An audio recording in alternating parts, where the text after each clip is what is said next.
देश और दुनिया की खबरें देखने के लिए मेरे चैनल को देखते रहिए विद इमोशंस। और पूरी बात को जानने के लिए मेरे चैनल को ज़रूर देखिए। इसको लाइक करें, शेयर करें, सब्सक्राइब करें और बेल आइकन के बटन को ज़रूर प्रेस करें। हिंदुस्तान के बड़े बिजनेसमैन, बड़े उद्योगपति गौतम अडानी के घोटाले अब सारी दुनिया में खुलने लगे। एक तरफ से अमेरिका का दबाव आया, अब बस उसी के बाद दबाव आना ही था कि उसी के बाद केनिया ने अपना दबाव डालना शुरू कर दिया। 6,500 करोड़ के घोटाले में वहाँ पर केनिया ने अडानी को निकाल बाहर फेंका। और इसी तरीके से अब हिंदुस्तान में भी धीरे धीरे करके अडानी के सारे जो है ना परखच्चे उड़ रहे।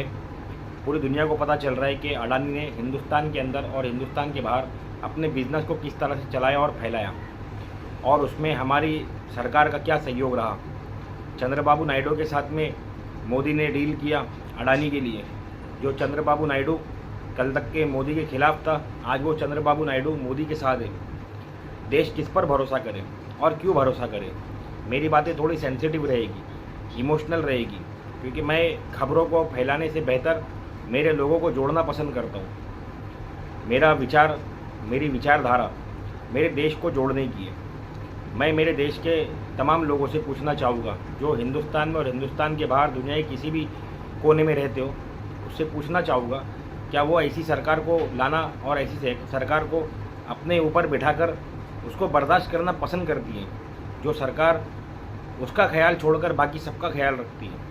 हमारे देश की कुल आबादी 150 करोड़ है और हमारी सरकार हमको 135-140 करोड़ बताती है, जिसमें हमारी सरकार ये बताती है कि यहाँ पर सबसे ज़्यादा जो है ना वो उच्च हिंदू है, यानी ब्राह्मण, क्षत्रिय, ऐसे लोगों की और राजपूतों की तादाद बहुत ज़्यादा है। और उसके बाद में दलित है, और फिर उसके बाद में जो है ना दूसरी जातियाँ है, और सबसे कम यहाँ पर मुसलमान है। जबकि इसके बिल्कुल उल्टा है। हमारी सरकार ऐसा क्यों बताती है? हमारी सरकार इसलिए बताती है कि हमारी सरकार हमको ये समझाना चाहती है कि तुम हमसे कम हो, हर तरीके से कम हो। हम जिस दिन चाहेंगे तुमको मसल के रख देंगे और तुम हमारा कुछ नहीं कर सकते। ये डर की राजनीति है जो ब्राह्मणियों का पुराना खेल है। जब ब्राह्मणी हिंदुस्तान आए थे मिस्र से, उस वक्त से लेकर आज तक ये ब्राह्मणी जो है ना ये यही खेल खेल रहे। मैंने अपने पुराने 2 चैनलों में, जिसको यूट्यूब ने बंद कर दिया, एक को स्ट्राइक देकर बंद किया और एक को डायरेक्ट उड़ा दिया, उनमें ये बात पूरी तफसीर के साथ बताया था कि ब्राह्मणी कौन है। ब्राह्मणी असल में अब्राह्मणी है। ये हज़रत इब्राहीम अलैहिस्सलाम की कौम है जो इब्राहीम अलैहिस्सलाम को धोखा देकर मिस्र चली गई और मूसा अलैहिस्सलाम के साथ रहने लगी। और बाद में इन लोगों ने सामरी के साथ मिलकर मूसा अलैहिस्सलाम को भी धोखा दिया। फिर वहाँ से इन लोगों को मारा गया और भगाया गया। तो ये लोग यूनान आए और यूनान में 25-50 साल में इन लोगों ने वहाँ की हुकूमत के साथ में काफ़ी खिलवाड़ किया। वहाँ से इनको भगाया गया तो ये वहाँ से भागकर ओमान आए, और ओमान में इनका जो लीडर था जिसका नाम सामरी था, सामरी यानी जफ़र बिन समरा, वो ओमान में मर गया। उसके बाद ये लोग बेघर हो गए, बेसहारा हो गए। इनकी भटकती ज़िंदगी को हिंदुस्तान का आसरा मिला। यहाँ द्रविड़, बेचारे भोले भाले द्रविड़, जो हमारे क्रिकेट टीम के राहुल द्रविड़ है ना, वो कौम, वो जाति, वो प्रजाति के लोग यहाँ रहते थे। और यहाँ धर्म कोई नहीं था। आदिवासी लोग थे, भोले भाले थे, जिनको कपड़ा पहनना और मेकअप करना और श्रृंगार करना ये सब नहीं आता था, और दुनिया में लोगों को ठगना ये सब बिल्कुल नहीं आता था। ये सिर्फ काश्तकारी और शिकार जानते थे और खाते थे, और इसी तरीके से अपनी ज़िंदगी बसर करते थे। यहाँ पर ये ब्राह्मणी लोग आए और इन ब्राह्मणियों ने आकर इन भोले भाले लोगों को ये बताया कि हम जो है ना हम ब्राह्मण हैं, अब्राह्मण हैं, और हम ब्रह्मदेव की पेशानी से पैदा हुए।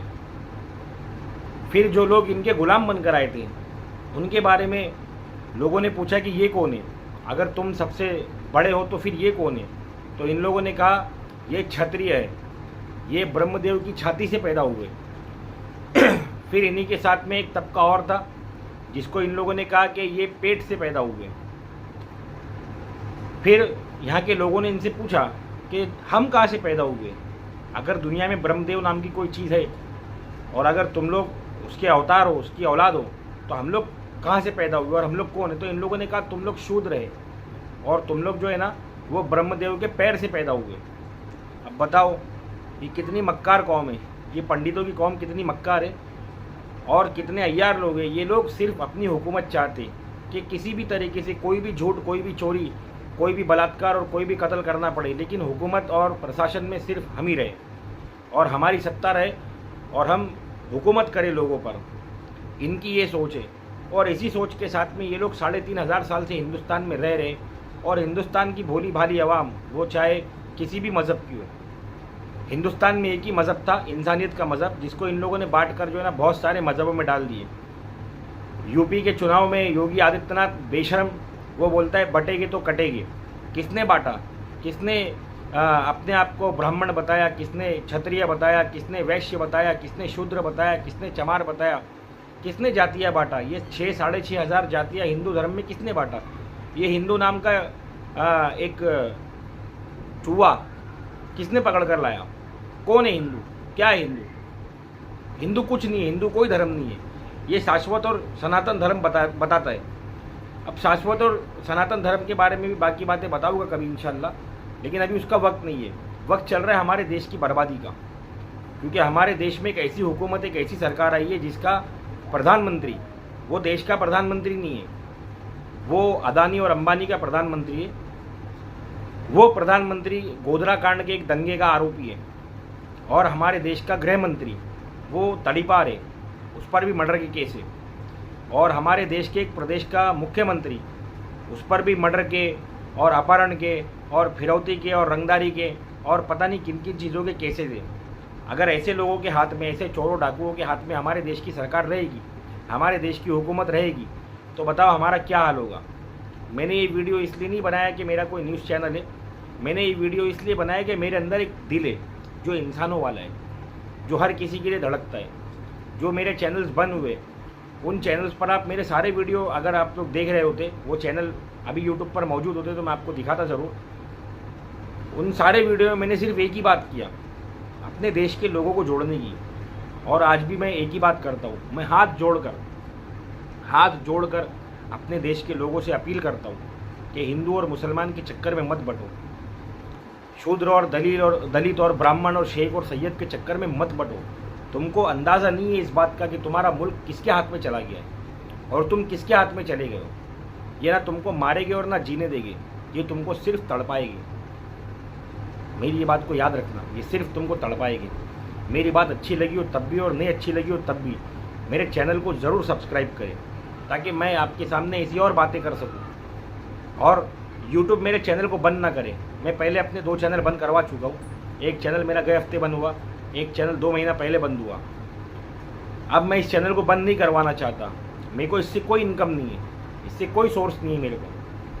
मंगता है मैं अपने हालात आपको दिखा दूँ, लेकिन वो बेगैरती होगी, अजीब किस्म की बेगैरती कि आदमी भीख मांग रहा है। मैं भीख मांग रहा हूँ सिर्फ आपकी मदद की। वो मदद ये कि आप मेरे चैनल को देखें, शेयर करें और लाइक करें इसको। ये एल्गोरिदम है यूट्यूब का। और मेरे चैनल को सब्सक्राइब करें और बेल आइकन के बटन को ज़रूर दबाएं। और मैं यकीन करता हूँ कि मेरी बात आप लोगों को अच्छी लगी हो और समझ में आई हो। इसको फैलाओ जितनी फैला सकते हो।